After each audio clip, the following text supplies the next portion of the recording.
ನೋಡಿ, ಸಾಂಕ್ರಾಮಿಕ ರೋಗದ ಸಮಯ ಇದು. ಒಂದೊಂದು ಸೀಸನ್ ಇದೆ, ಮಾವಿನ ಸೀಸನ್, ಇನ್ನೊಂದು ಸೀಸನ್ ಫ್ರೂಟ್ ಸೀಸನ್ ಎಲ್ಲ. ಸೊ ಇದು ವೈರಲ್ ಫೀವರ್ ಸೀಸನ್. ಯಾಕೆಂದರೆ ಮಳೆಗಾಲ ಮತ್ತು ಚಳಿಗಾಲದಲ್ಲಿ ಇವತ್ತು ಕೆಲವು ಸೊಳ್ಳೆಗಳು ಉತ್ಪತ್ತಿಯಾಗಿ ವೈರಸ್ಗಳ ಮ್ಯೂಟೇಷನ್ ಜಾಸ್ತಿಯಾಗಿ ಸಾಂಕ್ರಾಮಿಕ ರೋಗಗಳು ಜಾಸ್ತಿ ಆಗ್ತಾ ಇದೆ. ಆವಾಗ ಜನಸಾಮಾನ್ಯರು ಮೊದಲ ಹಂತದಲ್ಲಿ ತಮ್ಮ ಸ್ವಯಂಪ್ರೇರಿತವಾಗಿ ಆಹಾರ ಪದ್ಧತಿ ಮತ್ತು ನಮ್ಮ ಆರೋಗ್ಯ ಸಂಬಂಧ ಕಾಳಜಿಯನ್ನು ವಹಿಸ್ಕೊಳ್ಬೇಕು. ಅದು ಬಹುಶಃ ಕುಡಿಯುವಂಥ ನೀರು, ಬಿಸಿನೀರು ಕುಡಿಬೇಕು. ಸ್ವಲ್ಪ ಮಟ್ಟಿನ ಜ್ವರ ಅದು ಕೆಮ್ಮು ಬಂದ ತಕ್ಷಣ ಟೆಸ್ಟ್ ಮಾಡಿಸಬೇಕು. ಅದಕ್ಕೆ ಬೇಕಾದ ಯೋಚನೆ ಆರೋಗ್ಯ ನಮ್ಮ ಇಲಾಖೆಲ್ಲ ಮಾಡಿದ್ದೇವೆ ಉಚಿತವಾಗಿ. ಎರಡನೇದು, ಕೊರೋನಾ ಸಂಬಂಧಪಟ್ಟ ಹಾಗೆ ಕೆಲವೊಂದು ನಮ್ಮ ಏನು ಟೆಸ್ಟ್ ಮಾಡುವಾಗ ಕೆಲವೊಂದು ಪಾಸಿಟಿವ್ ಬಂದೇ ಬರ್ತದೆ. ಅದರಲ್ಲಿ ಯಾವುದೇ ಕೂಡ ಆತಂಕ ಅಥವಾ ಭಯ ಎಲ್ಲಿಯೂ ಕೂಡ ಬೇಡ.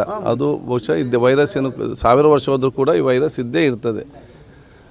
H1N1 ವೈರಸ್ ಇರಲಿ, ಇನ್ನೂ ಬೇರೆ ವೈರಸ್ ಇರಲಿ ಕೂಡ ಅದು ಗಾಳಿಯಲ್ಲಿ ಇದ್ದೇ ಇಲ್ಲಿ ಕೂಡ ಇರ್ಬೋದು. ಯಾರ ಇಮ್ಯುನಿಟಿ ಕಡಿಮೆ ಇದೆ ಅವ್ರಿಗೆ ಸ್ವಲ್ಪ ಬೇಗ ಅದನ್ನು ಜ್ವರ ಬರ್ತದೆ, ಇನ್ನೊಂದು ಬರ್ತದೆ. ಅದಕ್ಕೆ ನಮ್ಮ ಇಮ್ಯುನಿಟಿ ನಾವು ಜಾಸ್ತಿ ಪಡ್ಕೊಳ್ಬೇಕು. ನಾವು ವೈರಸ್ಗಿಂತ ನಾವು ಸ್ಟ್ರಾಂಗಾಗಿ ಇರಲಿಕ್ಕೆ ನಮ್ಮ ಆಹಾರ, ಜೀವನ ಶೈಲಿ ಮತ್ತು ಊರಿನ ಒಂದು ಸ್ವಚ್ಛತೆಗೆ ನಾವು ಒಂದು ಗಮನ ಕೊಡಬೇಕು. ಇದರ ಬಗ್ಗೆ ಯಾವುದೇ ಕೂಡ ಆತಂಕ, ಯಾವುದೇ ಕೂಡ ಭಯ ಬೇಡ. ಅದು ನಾವೆಲ್ಲ ಕೂಡ ಎಚ್ಚರದಿಂದ ಇರಬೇಕು.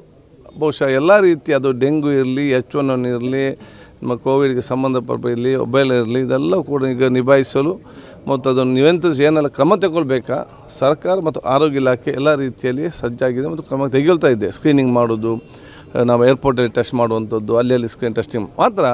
ಜನಸಾಮಾನ್ಯ ಸಹಭಾಗಿತ್ವ ನಮಗೆ ಇಲ್ಲದಿದ್ದಲ್ಲಿ, ಸಂಘ ಸಂಸ್ಥೆ ಕೊಡೋ ನಿಟ್ಟಿನಲ್ಲಿ ಯಾರಿತ್ತು ವ್ಯಾಪಾರ ಮಾಡ್ತಿದ್ದಾರೆ ಅವ್ರದಾಗೆ ಸಾಮಾಜಿಕ ಕಳಕಳಿ ಅರ್ಥ ಮಾಡಿಕೊಂಡು ಎಲ್ಲಿ ಕೂಡ ಸೊಳ್ಳೆ ಉತ್ಪತ್ತಿ ಆಗದ ರೀತಿಯಲ್ಲಿ ನಾವು ನೋಡಿಕೊಳ್ಳುವಂಥದ್ದು, ನೀರು ನಿಲ್ಲದ ನೋಡಿಕೊಳ್ಳುವಂಥದ್ದು, ಕನ್ಸ್ಟ್ರಕ್ಷನ್ ಬಿಲ್ಡಿಂಗಲ್ಲಿ ಈ ಸರ್ವರ ಜನರ ಸಹಕಾರ ಈ ಒಂದು 3 ತಿಂಗಳಲ್ಲಿ ನಮಗೆಲ್ಲರಿಗೂ ಕೂಡ ಹೆಚ್ಚಿನ ಅಗತ್ಯ ಇದೆ ಅಂತ ಹೇಳಿ ಸರ್ವರ ಸಹಕಾರ ಪಡ್ಕೊಳ್ತೇನೆ. ನೋಡಿ, ಸರ್ವೈಕಲ್ ಕ್ಯಾನ್ಸರ್, ನಮ್ಮ ಕ್ಯಾನ್ಸರ್ಗೆ ಸಂಬಂಧಪಟ್ಟಾಗೆ ಅದನ್ನು ಯಾಕೆ ಭಾಳಷ್ಟು ಇವತ್ತು ಜನಸಂಖ್ಯೆಗೆ ಇವತ್ತು ಈ ಒಂದು ರೋಗಗಳು ವಿದ್ಯಾರ್ಥಿ ಸೇನೆಯಲ್ಲೇ ಕಾಣ್ತದೆ ಎಂಬ ಮಾಹಿತಿ ಕೇಂದ್ರ ಸರ್ಕಾರಕ್ಕೆ ಮತ್ತು ರಾಷ್ಟ್ರಕ್ಕೆ ಇದ್ದ ಕಾರಣ ಈ ದೇಶ ಉದ್ದಗಲಕ್ಕೂ ಕೂಡ ಇವತ್ತು ಆ ಒಂದು HVP ಎಂಬ ನಮ್ಮ ವ್ಯಾಕ್ಸಿನನ್ನು ಇವತ್ತು ಮಾಡ್ತಾಯಿದ್ದಾರೆ. ಇದರ ಬಗ್ಗೆ ರಾಜ್ಯದಲ್ಲಿ ಇವತ್ತು ನಡೀತಾ ಇದೆ. ಕೆಲವೊಂದು ಸಂದರ್ಭದಲ್ಲಿ ಜನಸಾಮಾನ್ಯರಿಗೆ ಇವತ್ತು ಅದರ ಬಗ್ಗೆ ಕೆಲವೊಂದು ಅಭಿಪ್ರಾಯಗಳಿರ್ತದೆ. ಆದ ಕಾರಣ ನಾವು ಅದನ್ನು 100% ಕಡ್ಡಾಯ ಅಂತ ಮಾಡಲಿಕ್ಕೆ ಹೋಗೋದಿಲ್ಲ. ಈ ಒಂದು ವ್ಯಾಕ್ಸಿನ್ ತಗೊಂಡ್ರೆ ಅದು ಭವಿಷ್ಯದಲ್ಲಿ ನಮ್ಮ ಮಕ್ಕಳನ್ನು ಈ ರೀತಿಯ ರೋಗದಿಂದ ಪಾರು ಮಾಡಲಿಕ್ಕೆ ಅದು ಪ್ರಮುಖವಾದ ಒಂದು ಔಷಧ ಅಂತೇಳಿ ನಾವು ಜನಜಾಗೃತಿ ಮತ್ತು ಸಂದೇಶ ಮತ್ತು ಸಲಹೆ ಸೂಚನೆ ಮಾಡಿ ಪ್ರತಿಯೊಂದು ತಾಯಂದಿರಿಗೆ ಮನೆ ಮಾಹಿತಿಯನ್ನು ಕೊಡ್ತೇವೆ. ಕೊನೆಯದಾಗಿ ಬಹುಶಃ ಅದು ತೀರ್ಮಾನ ತಗೊಂಡು ಜವಾಬ್ದಾರಿ ಮನೆಯವರದು ಮತ್ತು ಮಕ್ಕಳು. ಯಾಕಂದರೆ ನಾವು ಎಲ್ಲರಿಗೂ ಒತ್ತಾಯ ಮಾಡಲಿಕ್ಕೆ ಹೋಗೋದಿಲ್ಲ. ಬಹುಶಃ ಎಲ್ಲ ರೀತಿಯಲ್ಲಿ ಈಗ ಉತ್ತಮವಾಗಿ ನಡೀತಾ ಇದೆ. ಎಷ್ಟು ನಡೀತಾ ಇದೆ ಅದು ಅಷ್ಟಾದ ಪ್ರಯೋಜನ ಇವತ್ತು ಆಗ್ತದೆ.